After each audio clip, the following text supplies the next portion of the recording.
कार्तिक मास माहात्म्य कथा अध्याय 6। नारद जी बोले, जब 2 घड़ी रात बाकी रहे तब तुलसी की मृत्तिका, वस्त्र और कलश लेकर जलाशय पर जाए। कार्तिक में जहाँ कहीं भी प्रत्येक जलाशय के जल में स्नान करना चाहिए। गर्म जल की अपेक्षा ठंडे जल में स्नान करने से 10 गुना पुण्य होता है। उससे 100 गुना पुण्य बाहरी कुएं के जल में स्नान करने से होता है। उससे अधिक पुण्य बावड़ी में और उससे भी अधिक पुण्य पोखर में स्नान करने से होता है। उससे 10 गुना झरनों में और उससे भी अधिक पुण्य कार्तिक में नदी स्नान करने से होता है। उससे भी 10 गुना पुण्य वहाँ होता है जहाँ 2 नदियों का संगम हो, और यदि कहीं 3 नदियों का संगम हो तब तो पुण्य की कोई सीमा ही नहीं। स्नान से पहले भगवान का ध्यान करके स्नानार्थ संकल्प करना चाहिए। फिर तीर्थ में उपस्थित देवताओं को क्रमशः अर्घ्य, आचमनीय आदि देना चाहिए। अर्घ्य मंत्र इस प्रकार है। हे कमलनाथ, आपको नमस्कार है। हे जलशायी भगवान, आपको प्रणाम है। हे ऋषिकेश, आपको नमस्कार है। मेरे दिए अर्घ्य को आप ग्रहण करें। वैकुंठ, प्रयाग तथा बद्रिकाश्रम में जहाँ कहीं भगवान विष्णु गए, वहाँ उन्होंने 3 प्रकार से अपना पांव रखा था। वहाँ पर ऋषि वेद यज्ञों सहित सभी देवता मेरी रक्षा करते रहें। हे जनार्दन, हे दामोदर, हे देवेश, आपको प्रसन्न करने हेतु मैं कार्तिक मास में विधि विधान से ब्रह्म मुहूर्त में स्नान कर रहा हूँ। आपकी कृपा से मेरे सभी पापों का नाश हो। हे प्रभु,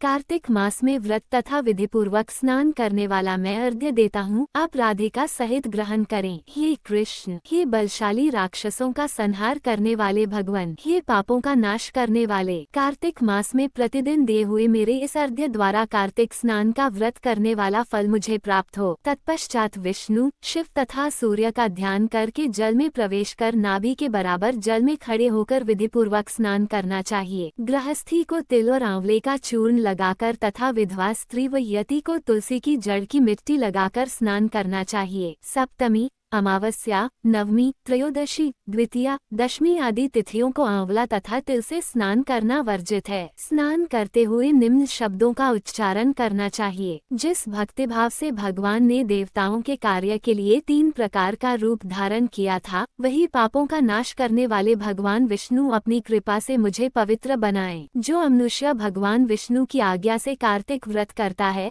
उसकी इंद्रादि सभी देवता रक्षा करते हैं, इसलिए वो मुझको पवित्र करें। बीजों, रहस्यों तथा यज्ञों सहित वेदों के मंत्र कश्यप आदि ऋषि, इंद्रादि देवता मुझे पवित्र करें। अदिति आदि सभी नारियां, यज्ञ, सिद्ध, सर्प और समस्त औषधियां व तीनों लोकों के पहाड़ मुझे पवित्र करें। इस प्रकार कहकर स्नान करने के बाद मनुष्य को हाथ में पवित्री धारण करके देवता, ऋषि, मनुष्यों तथा पितरों का विधिपूर्वक तर्पण करना चाहिए। तर्पण करते समय तर्पण में जितने तिल रहते हैं, उतने वर्ष पर्यंत व्रती के पितृगण स्वर्ग में वास करते हैं। उसके बाद व्रती को जल से निकलकर शुद्ध वस्त्र धारण करने चाहिए। सभी तीर्थों के सारे कार्यों से निवृत्त होकर पुनः भगवान विष्णु का पूजन करना चाहिए। सभी तीर्थों के सारे देवताओं का स्मरण करके भक्तिपूर्वक सावधान होकर चंदन, फूल और फलों के साथ भगवान विष्णु को फिर से अर्घ्य देना चाहिए। अर्घ्य के मंत्र का अर्थ इस प्रकार है। मैंने पवित्र कार्तिक मास में स्नान किया है। हे विष्णु, राधा के साथ आप मेरे दिए अर्घ्य को ग्रहण करें। तत्पश्चात चंदन, फूल और तांबूल आदि से वेदपाठी ब्राह्मणों का श्रद्धापूर्वक पूजन करें और बारंबार नमस्कार करें। ब्राह्मणों के दाएं पांव में तीर्थों का वास होता है, मुंह में वेद और समस्त अंगों में देवताओं का वास होता है। अपने कल्याण की इच्छा रखने वाले मनुष्य को इनका न तो अपमान करना चाहिए और न ही इनका विरोध करना चाहिए। फिर एकाग्रचित होकर भगवान विष्णु की प्रिय तुलसी जी की पूजा करनी चाहिए।